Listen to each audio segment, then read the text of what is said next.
Hey guys, Into the End here, back with another deck tech. I have a friend, someone on my friends list who wanted to make a Overwhelm deck with Shepherd's Horn.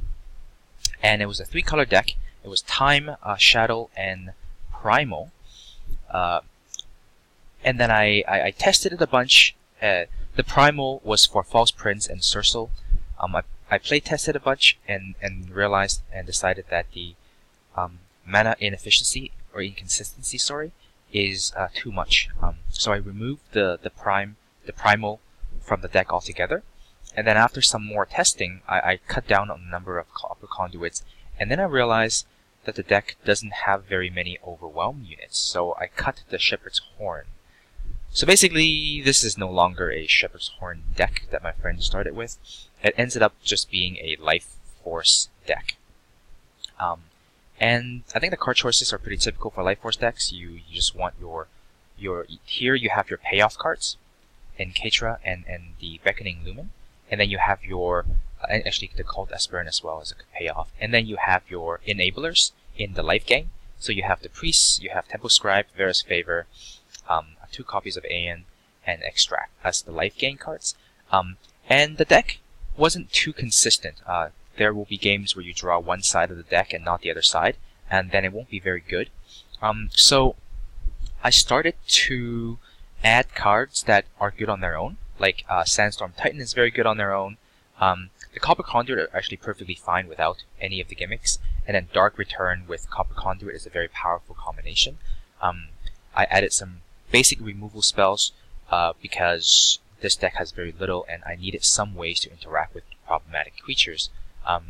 And then finally, the breakthrough came when I added a couple copies of Slimespitter Slug. This card is actually amazing. I think this is the hidden piece that LifeForce deck builders has kind of overlooked and have been missing out on. This card has won me far too many games. It completely solves your problem against flyers when they vanquish your Sandstorm Titan.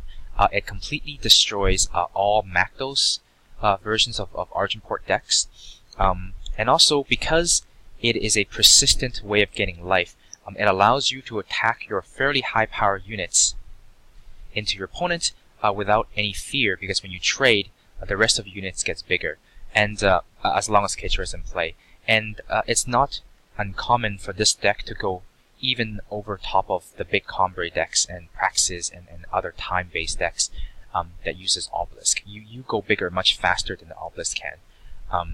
It does require a bit of work, and it is conditional, but this, I think, is the missing piece of the puzzle. This has made the deck quite good. I was actually at the beginning of Diamond 1, so like maybe 10 points in or 9 points in Diamond 1, and I've lost a lot of games. And you can see from my previous videos using Dark Armory, Smuggler's Control version 2, I lost down to the beginning of Diamond 1, and then I played this deck for maybe 45 minutes, and I think I won 9 games in a row without losing a single game. So 9 straight wins with this deck. I'm actually pretty excited about this. I don't think this deck is perfectly tuned. I think there's room for improvements and maybe tweaking the number of removal spells and maybe lowering the curve a little bit on 4. Maybe removing Deathstrike for another Annihilate, or maybe even Suffocates for the early game, or maybe adding another 6-drop like a Mystic Ascendant for the late game. I don't know what the answer is yet, but this deck feels very powerful, and I'm really excited to show you a couple of games. Now, after I've sold the deck, I hope I don't run into my first loss. So this is an easy redraw. So this is a terrible hand, all 6 drops and 5 drops. I have to rely on top decking to give me, well, I need to top deck both some business cards in the 1, 2, 3 drop slot, and I also need to top deck 3 more lands. So this game is against me. The variance in this game is very much against me. And my opponent happens to have a very aggressive early game deck. So things aren't looking great. A Vara's Favor would have been fantastic there, I think. That might have been my best draw last turn. I have a decent number of 2 and 3 drops, and also 2 mana removal spells, so I'm hoping to get into one quickly. Wow, that's very, very fast. This is going to do quite a lot of damage next turn. So a 4-drop is better than nothing. Next turn I play the 4-drop. If he doesn't have the Vanquish, he won't be able to attack into me. But I'll be at very low life total at that point. Going to 14 here.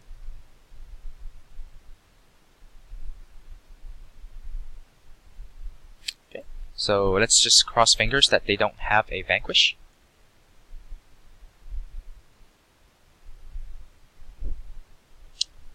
Also, if he misses a land drop, then these are just 1/1s.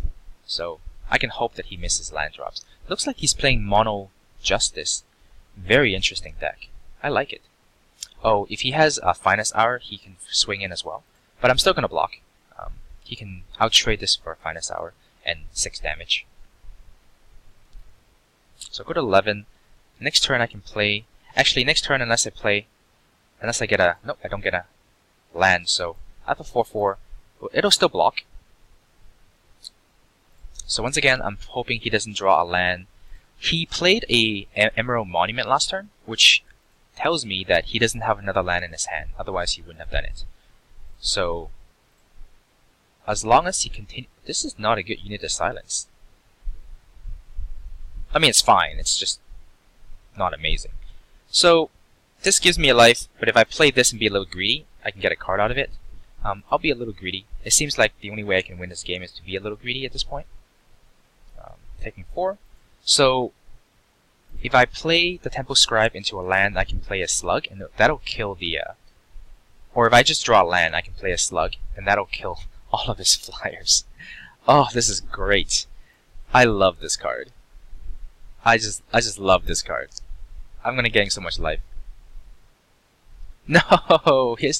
Wow, everybody that not everybody, but I've been playing a lot of players that plays Protect, and it's very interesting to me that they do.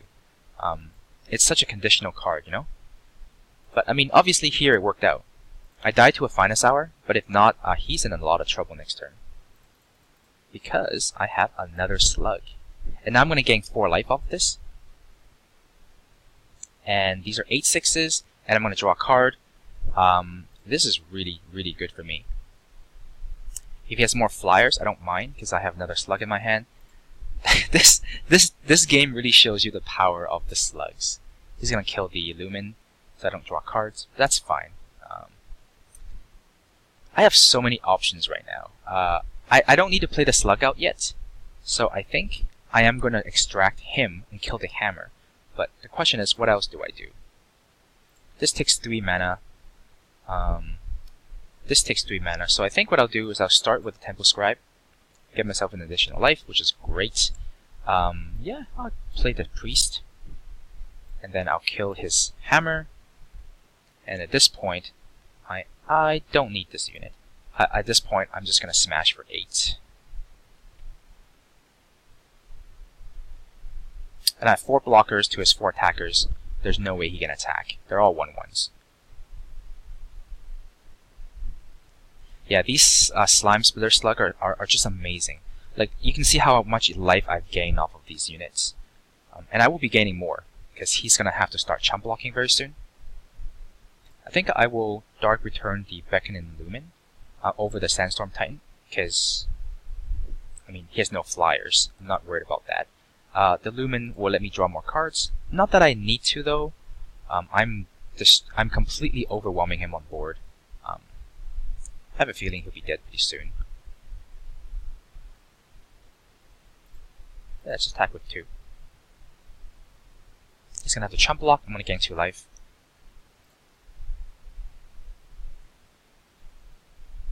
Back up to 11. And then I will play the Lumen. Because the way this card works, I still get to draw a card even though his unit died and I gained a life before it's in play. Which is actually one thing I really like about it.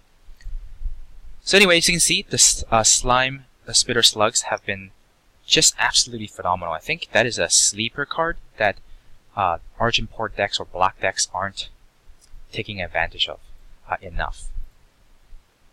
I'm really excited to have discovered it and how powerful it is. I'm not sure if the card works in other shells, but in this shell, it's amazing. Buckwheat. Played this guy quite a bit last season. Well, this is a clear redraw. But that's a good hand, though. If I had another power there, it would have been great. It's a little slow.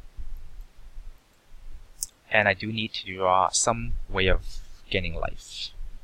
Vara's Favor is always one of my favorite draws in this deck. Even that 1 mana 1/2 priest with the landfall trigger is pretty good.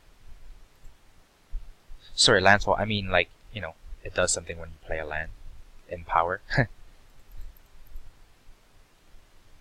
Armory. Is it the 2-color one, or is it traditional? I have been seeing the 2-color armories because it's way more efficient on, way more consistent on the mana base. No, this is traditional.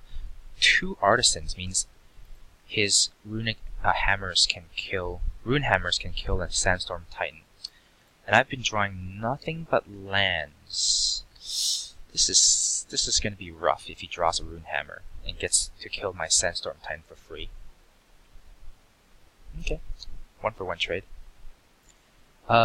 One thing I don't like about traditional armory decks is if you don't draw the artisans, the deck is quite weak. But if you do draw the artisans, the deck is very, very strong. So it's very, I find it to be very heavily dependent on drawing these cards. I've drawn 3 cards and 8 power sources. I guess, welcome to variance. Alright, let's see what I draw with this. Okay, this card's not bad. I can ambush one of the units. I almost have enough power to use his ultimate. Yeah, so this game I've drawn 4 real cards, 5 real cards, and then 8 power sources. Usually when you have games like this, you're not going to win. This may be my first loss with this deck today. Okay, let's block, unless he has a torch, which he very well might.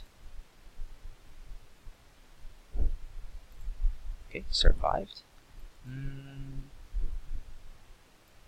Okay. If I can hold out 2 more turns, I can start using ultimates, and that's not bad.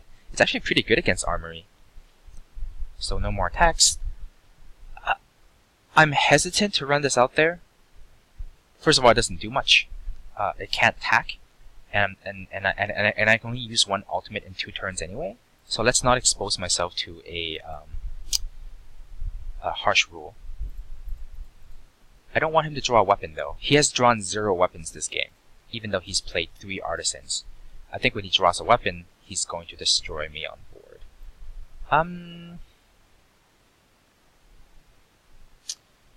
Do I need this Deathstrike? I'm a little bit worried about him drawing an Icaria. But I don't want to take damage. Well, next turn he's not going to be able to attack anymore, so I think I will save the Deathstrike. I'm a little greedy like that. Wow, all 4 artisans. When he draws his first weapon, it's going to be so powerful. Sure, let's just draw. Okay, let's just ultimate. Okay, so now he needs a very large weapon to kill this. Even the hammer with 4 artisans is only what, 8-1 or 8-4? Sorry, 8-5. Well, his ultimate is used up, so I'm just gonna trade it for 3 life.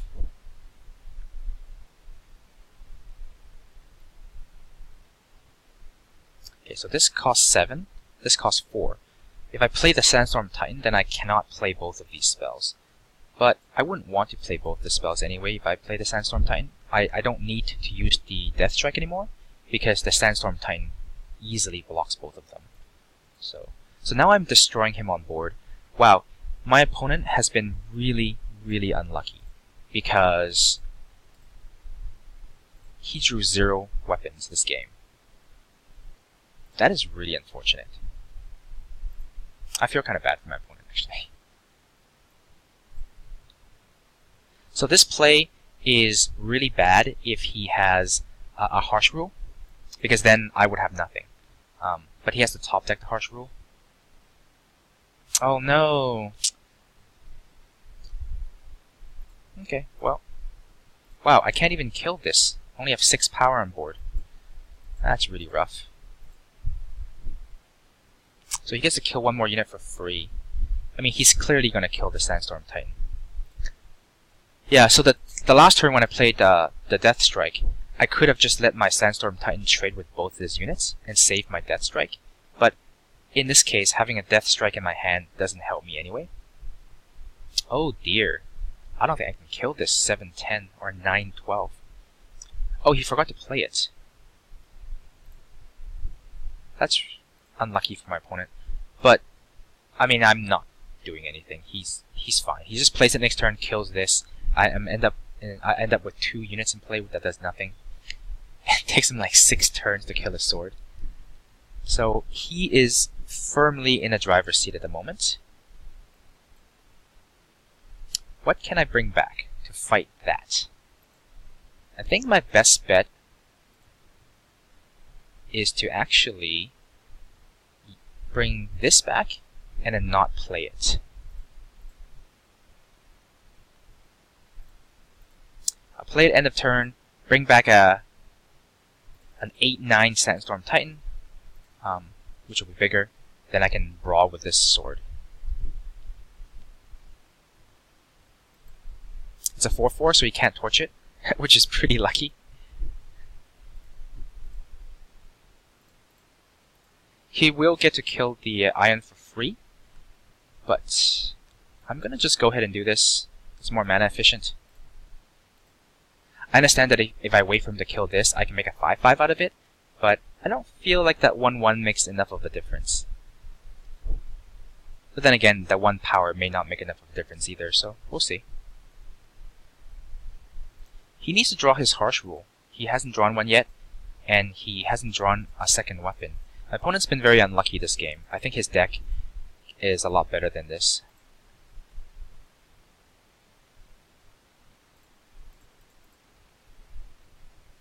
Yeah, so if I win this game, it'll be because my opponent got really unlucky. He knows I have this, so he knows he's lost this game. I think my draw at the beginning of the game was very poor when I had like 8 power to 5 cards or 4 cards, but then that was balanced out by my opponent's horrendous draw as well. So